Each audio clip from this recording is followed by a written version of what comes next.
J'ai fondé en 1971 une compagnie de syndic en Allemagne, très petit, fondamental, pionnier.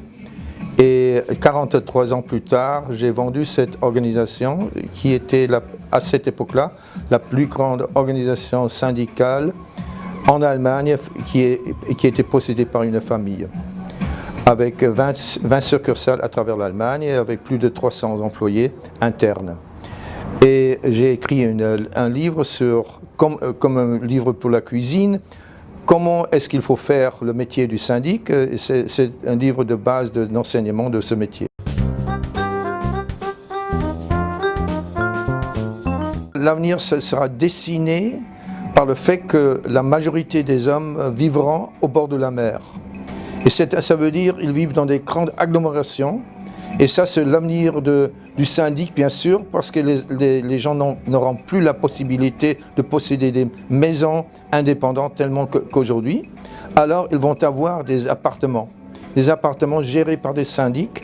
C'est pourquoi je crois que la profession du syndic sera très, très, très importante dans l'avenir, parce que, surtout, ces appartements ne sont pas des appartements en mur et en pierre et en béton. C'est surtout les relations sociales entre les gens qui habitent tellement proches les uns des autres qui sont importants pour tout le monde.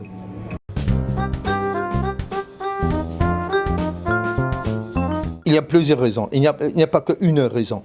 D'abord, c'est le marchand. Si vous regardez, si vous avez la possibilité de voler au-dessus de ce planète, je le fais tout le temps, vous allez voir qu'on a une immense trafic avec des bateaux, des cargos. Ce que l'on transporte à travers la mer, c'est incroyable. Mais toutes ces choses arrivent, surtout l'énergie et tout cela. Et ça doit être consommé, ça doit être partagé, consommé, traité, n'importe quoi. C'est-à-dire les grandes industries se plantent tous au bord des grands havres, bien sûr. Là, il y a la population qui travaille.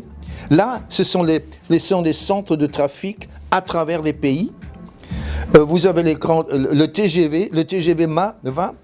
Où est-ce qu'il va? Il va de Paris à Marseille. J'ai pris le TGV de là-bas. Et Marseille, ville de port.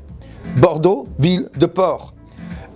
Brest, etc., etc. C'est-à-dire, même en France, et la France est un territoire qui a un grand intérieur, mais quand même, les plus grandes activités sont tous au bord de la mer.